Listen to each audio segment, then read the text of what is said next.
Sense and Sensibility by Jane Austen. Episode 6.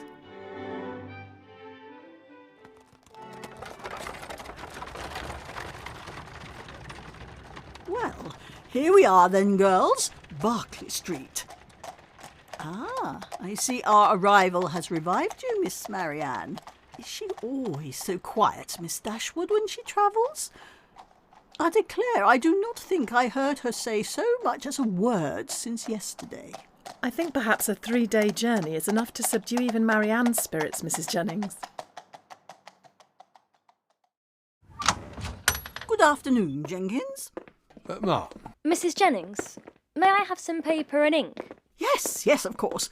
Jenkins? Yes, Ma. Marianne, I am going to write home. Had not you better defer your letter to Mamma for a day or two? I am not writing to Mamma. I think we all know to whom she intends to write. Her Mr. Willoughby is no doubt still in town after all.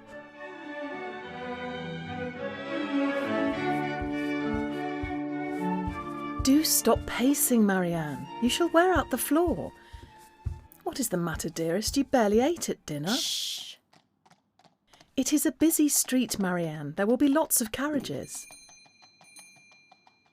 Oh, Elinor, it is Willoughby.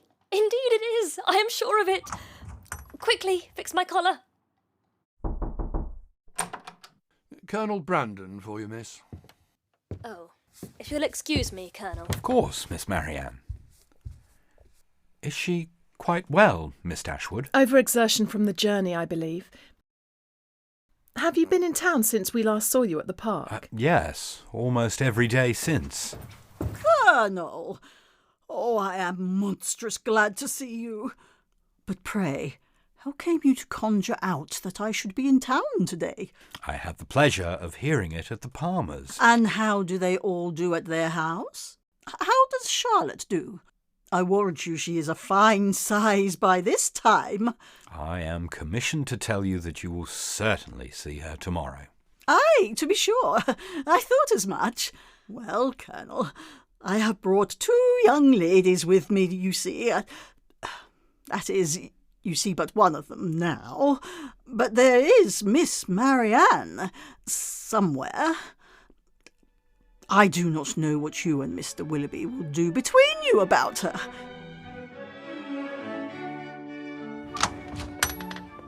We have only been out for the morning, Miss Marianne. If you have missed him, he will call again, I am sure. Jenkins, has no letter been left here for me since we went out? No, miss. Are you certain that no servant, no porter has left any letter of note? None has, miss. How very odd. Oh, if this open weather holds much longer, Sir John will not be leaving Barton next week. 'Tis a sad thing for sportsmen to lose a day's pleasure. Poor souls. I always pity them when they do. They seem to take it so much to heart. That is true, Mrs. Jennings. I had not thought of that. This weather will keep many sportsmen in the country, but it cannot be expected to last long. Perhaps it may freeze tonight. At any rate, I dare say we shall have Sir John and Lady Middleton in town by the end of next week. Aye, my dear, I'll warrant you we do. My daughter always has her own way. You do not seem as anxious for a note as Miss Marianne. That is 3 letters she has sent since we arrived, and not one sniff of a reply. Or perhaps is your Mr. F. not yet in town?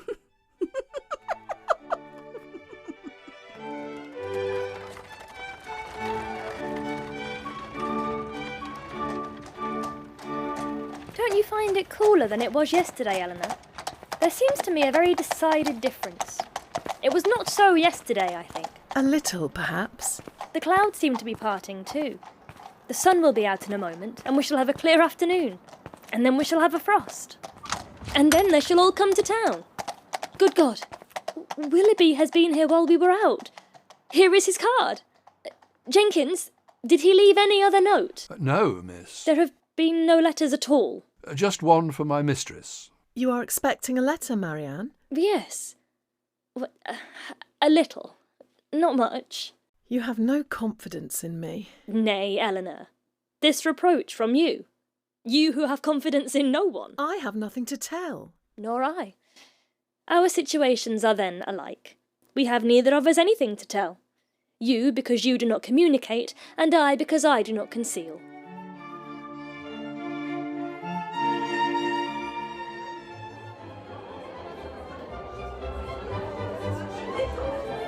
Come now, Miss Marianne, why are you so out of sorts? I've never seen you less inclined to dance. Here is Mr. Palmer. Perhaps you would stand up with him. Good evening, Mr. Palmer. I thought you were in Devonshire. Did you? When do you go back again? I do not know. She will not be persuaded to dance, Sir John, and we know the reason of all that very well. If a certain person who shall be nameless had decided to attend, you would not have been a bit tired, Miss Marianne. And to say the truth, it was not very pretty of him not to give you the meeting when he was invited.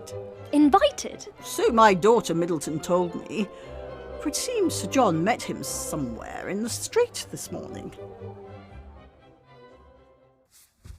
Will you sit, Marianne? It is impossible to compose a letter to Mamma with you pacing up and down. Come away from the window, dearest. Oh, good God. It is the Colonel. I cannot bear company, Elinor.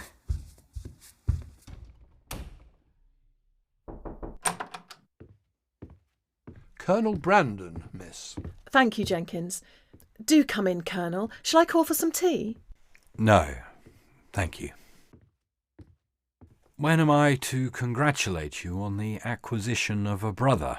I am not sure what you mean, Colonel. Your sister's engagement to Mr. Willoughby is very generally known. It cannot be generally known, for her own family do not know it. I beg your pardon. I had not supposed any secrecy intended, as they openly correspond and, well, their marriage is universally talked of. How can that be? Is it impossible to...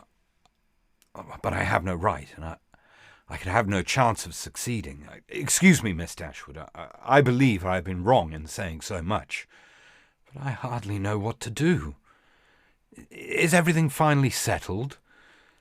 Tell me, is it all absolutely resolved on? The real state of things between Willoughby and my sister are so little known to myself, I might be as liable to say too much as too little.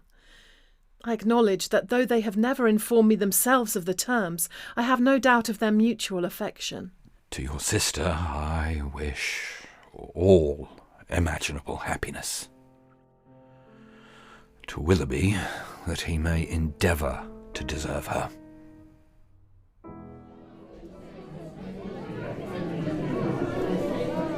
Good heavens!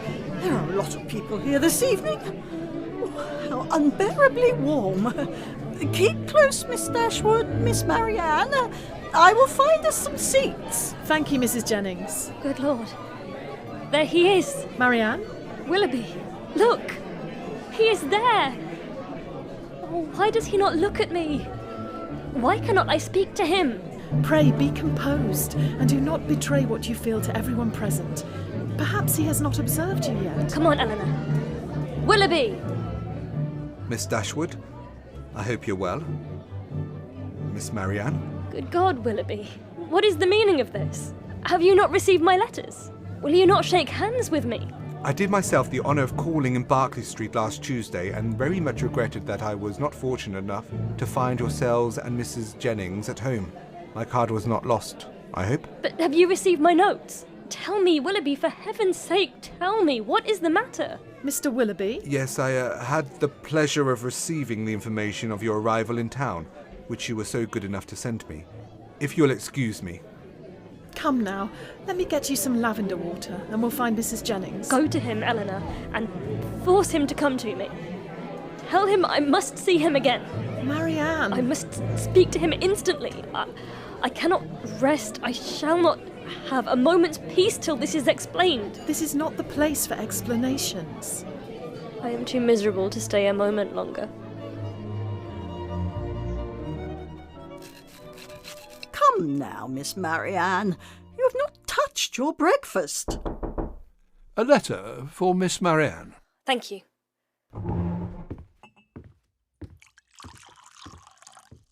From her Willoughby, no doubt. At last. I hope she shall find it to her liking. Pray, when are they to be married? Nothing would surprise me more, Mrs. Jennings, than to hear if they're going to be married. For shame, Miss Dashwood. How can you talk so? Don't we all know they must be a match? I tell everybody of it, and so does Charlotte. Ma'am, you are mistaken. Indeed, you are doing a very unkind thing in spreading the report.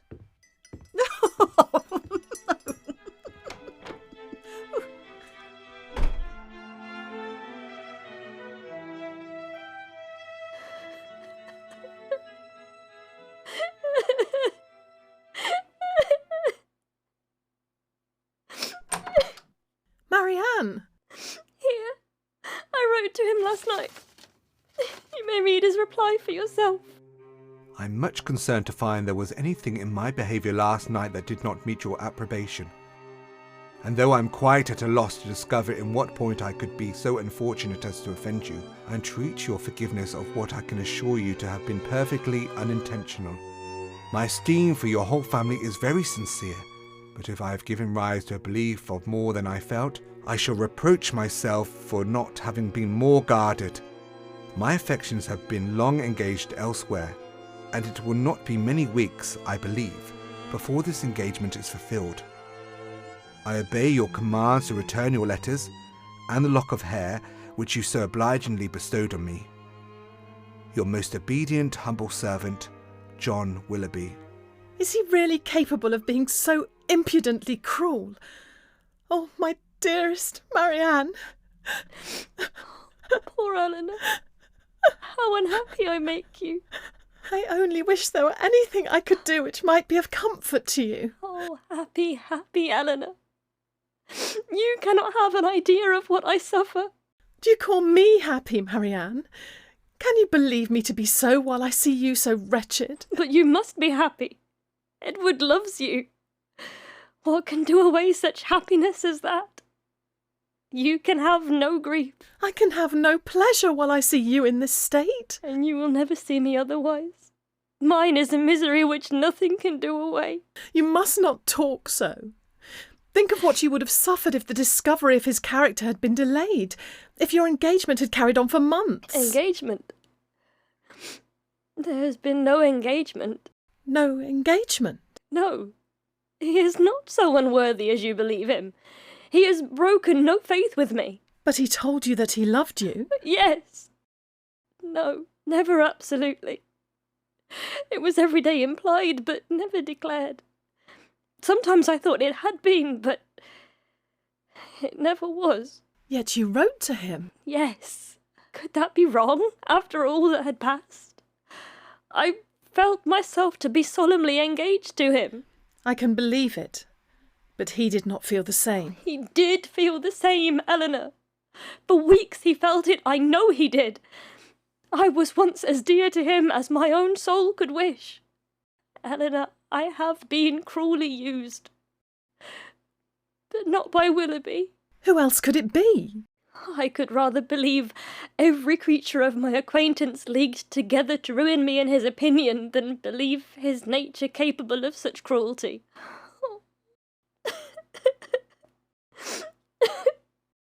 No, it is too much. Nothing can acquit him. Whatever he might have heard against me, ought he not to have suspended his belief? The lock of hair which you so obligingly bestowed on me, that is unpardonable. Where was your heart, Willoughby, when you wrote those words? Elinor, can he be justified? No, Marianne, in no possible way. Elinor, I must go home. Can we not be gone tomorrow? Tomorrow? Why should I stay here? I came only for Willoughby's sake. We owe Mrs. Jennings much more civility than that.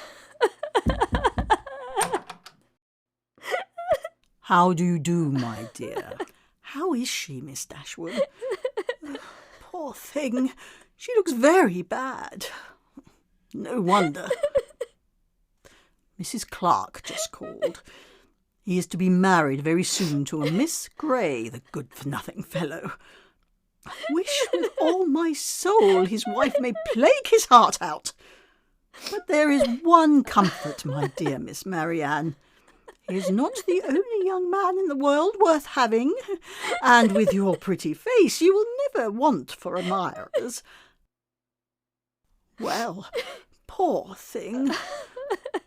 I won't disturb her any longer, for she had better have her cry out at once and have done with it.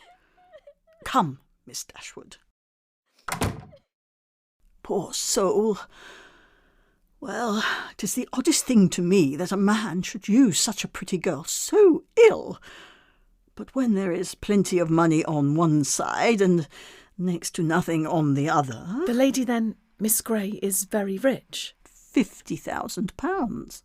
I am sure if I had had any notion of it, I would not have joked Marianne about it for all my money. I will do this justice to Mr. Willoughby. He has broken no positive engagement with my sister. Don't pretend to defend him. No positive engagement indeed. After taking her all over Allenham House and fixing on the very rooms they were to live in hereafter. Ah, well, it will be all the better for Colonel Brandon.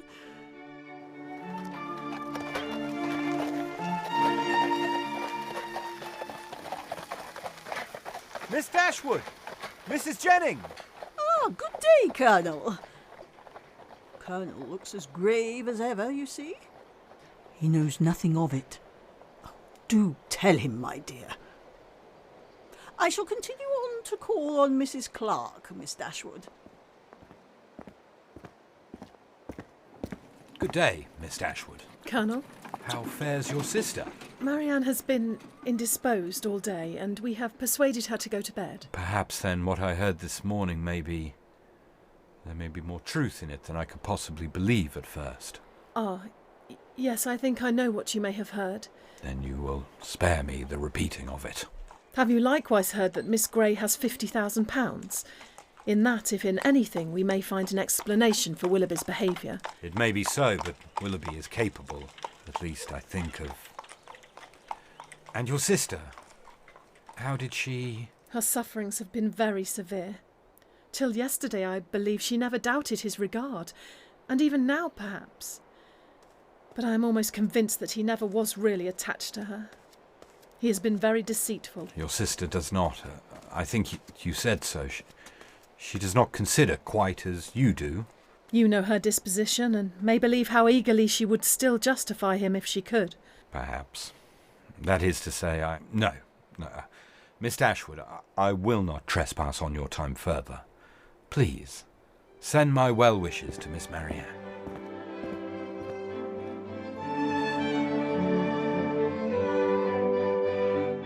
Sense and Sensibility was a Nothing But Roaring and White Cobra co-production. Georgina Pearson was Elinor, and Sarah Parker was Marianne. Sue Whyte was Mrs. Jennings, Will Adams was Jenkins, and Geoff Davies was Colonel Brandon. John Myhill was Sir John Middleton, Will Adams was Mr. Palmer, and Sean Grace was Mr. Willoughby. Sense and Sensibility was adapted by Rebecca Cockcroft from the novel by Jane Austen. Edited and produced by Nothing But Roaring for White Cobra.